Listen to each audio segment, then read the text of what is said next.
முக்கியமான அறிவிப்பு காலையில் நியூஸ் வந்துருச்சு. இருந்தாலும் very happy to inform you, என் மேலே சாட்டப்பட்ட கேஸஸ் எல்லாம் வந்து குவாஷ் ஆயிடுச்சு. பார்த்தீங்கன்னா மொத்தமாக 3-4 கேஸ் வந்துருந்த முன்னாடி இருந்து. ஃபஸ்ட்டு கேஸ் ஸ்டார்ட் பண்ணது டிஆர்ஐ, அதுக்கப்புறம் டிஆர்ஐக்கு அப்புறம் சிபிஐக்கு அப்புறம் இடி. அண்ட் இந்த கேஸ் நடந்துட்டு இருக்கும்போது என்ன ஆச்சுன்னு பார்த்தீங்கன்னா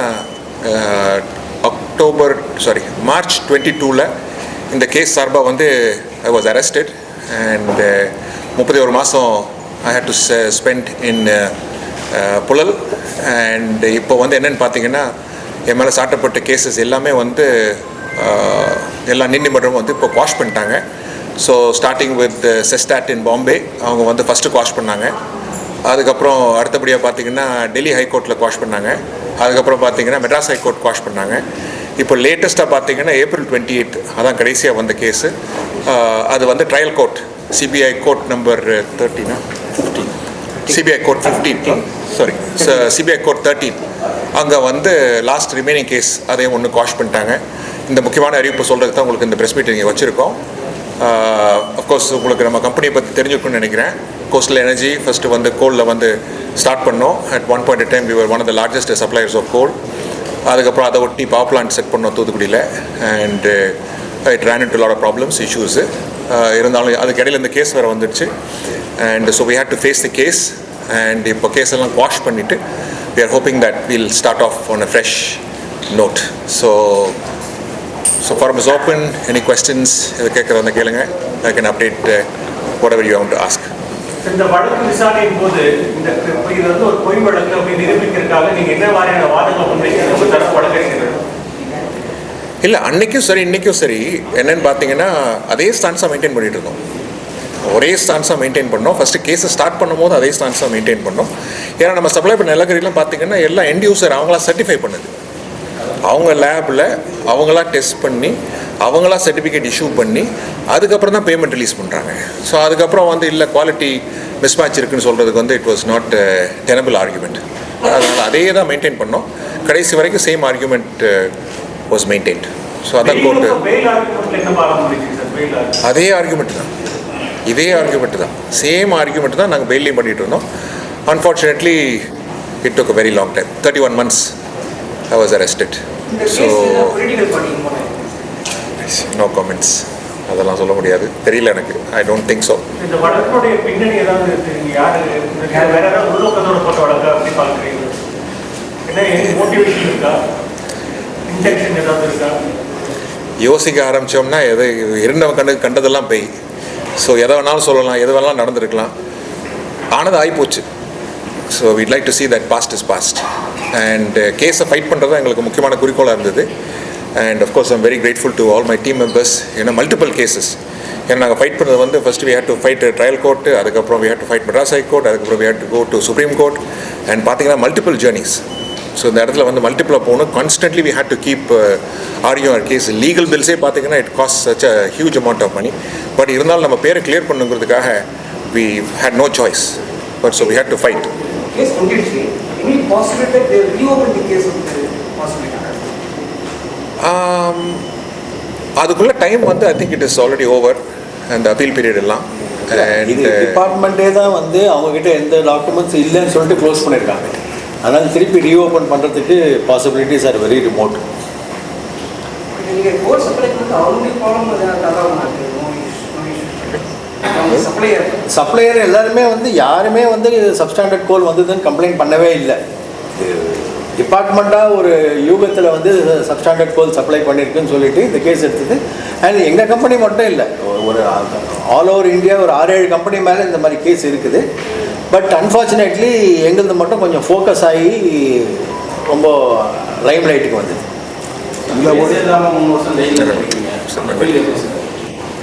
கேஸே இல்லாமல் 3 வருஷம் ஜெயிலில் இருந்துருக்கீங்க, தப்பு இல்லாமல் அந்த ஃபீலிங், அந்த பீரியடா, அந்த ஃபீலிங்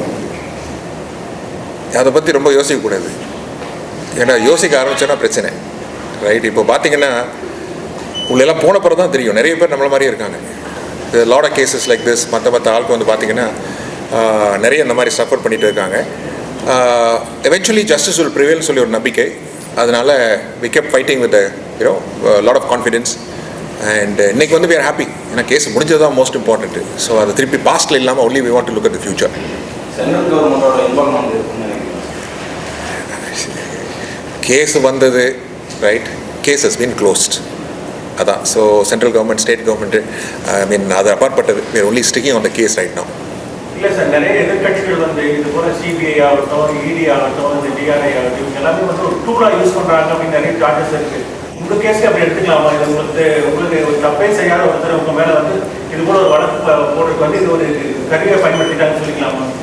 நாடு பூரா பார்த்தீங்கன்னா நிறைய கேசஸ் இந்த மாதிரி இருக்குது, நிறைய பேர் அந்த மாதிரி சொல்கிறாங்க. ஸோ எங்களை பொறுத்த வரைக்கும் we don't want to say anything. ஏன்னா கேஸ் வந்தது, investigation started, investigation is concluded. So let's put it this way, justice has prevailed. So அதனால் இதுக்கு வந்து என்ன பின்னோக்கம் என்ன இருக்குது, யார் இருக்கா, எவர் இருக்கான்னு சொல்லிட்டு I think better we don't want to get into all that. இது தொடர்ந்து இதில் முதல்ல ஒரு பிரதானமாக வாதம் உங்களுக்கு தரப்பில் வச்சுக்கிற முக்கியமான பாயிண்ட்ஸ் என்ன சார் இல்லை இந்த வழக்கில்? இல்லை, முக்கியமாக கேட்டிங்கன்னா ஃபஸ்ட்டு எல்லாம் டெஸ்ட் சர்டிஃபிகேட் வந்து அவங்களாம் சர்டிஃபை பண்ணது. எல்லாம் வந்து எண்ட் யூசர் பார்த்தீங்கன்னா அவங்க கன்சியூமர்ஸே வந்து அவங்க கன்சியூம் பண்ணிவிட்டு அதுக்கப்புறம் அவங்க சர்டிஃபிகேட் இஷ்யூ பண்ணது. ஸோ சர்டிஃபிகேட் அவங்க டெஸ்ட் பண்ணதுக்கு அப்புறம் தான் கிட்டத்தட்ட 3500 டெஸ்ட் பண்ணியிருக்காங்க. Almost 3500 test, rake by rake. இது வந்து ஷிப்மெண்ட் நாங்கள் முன்னாடிலாம் ஷிப்மெண்ட்ஸ் பண்ணும்போது it will be large shipments, 40,000, 50,000, 70,000 ton shipments வரும். இது வந்து rake by rake 3000 ton, every 3000 tons they will take sample.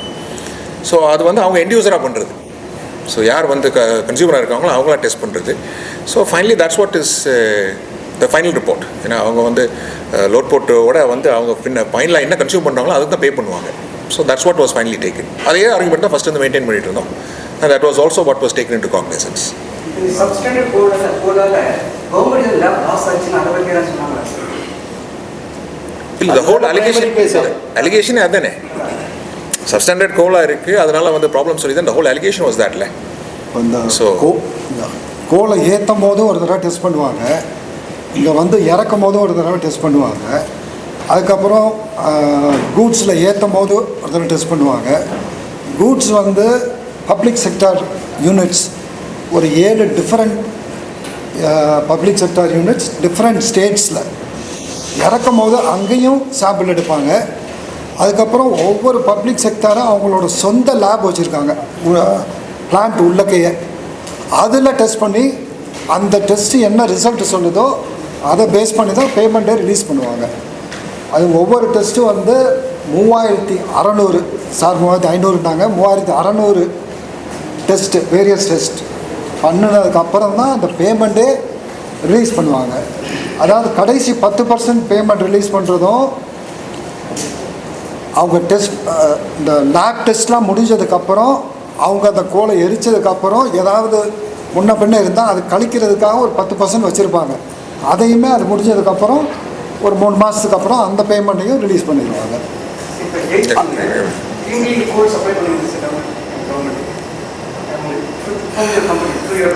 இல்லை, அன்ஃபார்ச்சுனேட்லி இப்போ பார்த்தீங்கன்னா coastal energy is in NCLT. So எல்லாம் அந்த கேஸ் எல்லாம் ஸ்டார்ட் பண்ணதுக்கப்புறம் வி couldn't sustain ஆப்ரேஷன்ஸ். ஏன்னா அந்த கேஸ் பார்த்தீங்கன்னா 10 வருஷமாக ஓடிட்டுருக்கு, ஆல்மோஸ்ட் 10 years. இன்வெஸ்டிகேஷன் 2018 ஸ்டார்ட் பண்ணுச்சு, பட் ப்ராப்ளம்ஸ் வந்து 2014 ஆரம்பிச்சிருச்சு. So we no longer supplying coal. So அதனால் ஃப்யூச்சரில் கூட கோல் சப்ளை பண்ணுற மாதிரி இன்டென்ஷன் இல்லை. நோ நோ, அவங்க எல்லாரையும் கூப்பிட்டாங்க, செக் பண்ணாங்க, பேசினாங்க, போனாங்க, எல்லாம் தான். But everything game clean. CBI வந்து இன்வெஸ்டிகேஷன் பண்ணிகிட்டே இருந்தாங்களே, கண்டினியூஸாக வந்து தேவர் தேர் அண்ட் சிபிஐ இந்த இன்வெஸ்டிகேட்டிங்கு. ஸோ நோபடி வாஸ் ஒன்றும் எதுவும் இது வந்து இது பண்ணலை. CBI இல்லை, இல்லை. itself is unknown officials of MMTC, அப்படி தான் போட்டிருக்கு. They have not identified anybody. எஃப்ஐஆரில் unknown officials of public sector இன்ன வரைக்கும் அவங்க இன்னும் கண்டுபிடிக்கல யாரும். இன்ன வரைக்கும் இது பிளாங்காக தான் இருக்குது அது எஃப்ஐஆரில் பார்த்தீங்கன்னா. சார், இந்த வழக்குகளால் உங்களுக்கு மென்டல் அக்னி ப்ளஸ் வந்து மன உளைச்சல், அதை தாண்டி பொருளாதார ரீதியில் கம்பெனிக்கு தொழில் பாதிச்சிருக்கு, இப்படி நிறைய உங்களுக்கு இழப்பு ஏற்பட்டிருக்கு. ஃபிசிக்கல் உங்களோட உடல் ரீதியாக கூட பாதிப்பு ஏற்பட்டிருக்கும். இப்போ இதுக்கெல்லாம் நீங்கள் வந்து ஒரு காம்படிஷன் எடுத்து இந்த இன்வெஸ்டிகேஷன் ஏஜென்சி மேலே அதை வழக்கப்படுத்திட்டு இருக்கா? சுப்ரீம் கோர்ட் இப்போ என்ன பண்ணியிருக்காங்கன்னா, இந்த மாதிரி கேசஸ்லாம் வந்ததுன்னா இந்த மாதிரி கேஸ் க்ளோஸ் ஆச்சுன்னா காம்பன்சேஷன் கொடுக்கணும்னு சொல்லிட்டு இப்போ புதுசாக ஒரு இது ட்ரை பண்ணிட்டுருக்காங்க. ஸோ நேஷ்னல் லா போர்டு, நேஷ்னல் லா கமிஷன், சுப்ரீம் கோர்ட் வந்து லா கமிஷன் அப்பாயிண்ட் பண்ணி இந்த மாதிரி கேட்டிருக்காங்க. லோ கமிஷனில் கேட்டிருக்காங்க. அதாவது இந்த மாதிரி கேசஸ் வர்றவங்களுக்கு எங்களை மாதிரி கேசஸ் இப்போ என்ன மாதிரி கேஸ் வந்து இவ்வளோ மென்டல் ஆகனி problems headache lot of trauma. So இந்த மாதிரி ட்ராமா ஃபேஸ் பண்ணுறவங்களுக்கு கேஸு கடைசியில் பாஷ் ஆனதுக்கப்புறம் so how does it one compensate, right? So இதை காம்பன்சேட் பண்ணுமா இல்லையா, எப்படி பண்ணணும் அப்படின்னு சொல்லி national law commission has been law கமிஷனுக்கு ரெக்கமெண்டேஷன் செக்மெண்ட் கோர்ட் வந்து நேஷனல் லா கமிஷனில் கேட்டிருக்காங்க. அது என்ன மாதிரி வரப்போகுதுன்னு தெரியல. So will have to see what finally the supreme court comes up with. என்ன டைரக்டிவ் எதுவும் வர்றாங்களா, லா கொண்டு வர்றாங்களா என்னன்னு சொல்லி தெரியல. Maybe shortly will find out with ஏதாவது காம்பன்சேட் பண்ணுறாங்க. நிறைய இந்த மாதிரி இடி சிபிஐ கேஸ் ஃபேஸ் பண்ணிட்டு இருக்கவங்களுக்கு நீங்கள் என்ன சொல்ல விரும்புறீங்க? Crisis is opportunity. Crisis is always an opportunity. இப்போ பார்த்தீங்கன்னா நாட்டில் வந்து இப்போ ஏதாவது பண்ணணும்னு நினைக்கிறவங்களுக்கு they will end up having lots of issues. அது இடி ப்ராப்ளமாக இருக்கலாம், சிபிஐ இருக்கலாம், அது வந்து ஃபைனான்ஷியல் இஷ்யூஸாக இருக்கலாம், அது வந்து வேறு ஏதாவது லேண்ட் ஓனர் ப்ராப்ளமாக இருக்கலாம். அதனால் ஒரு குறிக்கோளோடு நம்ம இருக்கும் போது, நாட்டை நினைச்ச ஒரு குறிக்கோளோடு இருக்கும் போது we have to stay very strong. Mind ரொம்ப ஸ்ட்ராங்காக இருக்கணும். மைண்டை வேவர் பண்ண விடக்கூடாது. கடைசியில் வந்து தெர் இஸ் எல்லாத்துக்கும் மேலே ஒரு பிக் பாஸ் ஒருத்தர் இருக்கார். அந்த பிக் பாஸ்ட்டை விட்டுறணும்.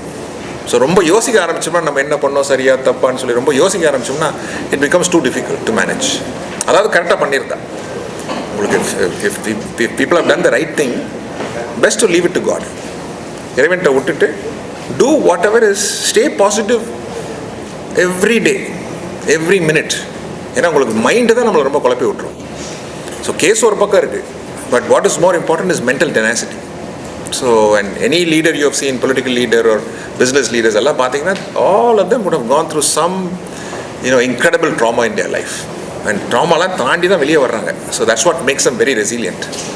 ஸோ இந்த மாதிரி சுச்சுவேஷனில் இருக்கவங்களுக்கு அவங்க என்ன நினைக்கணும்னா இதுக்கப்புறம் நம்ம கூட பலமாக தான் ஆக போகிறோம். we are going to become stronger and they have to keep telling themselves.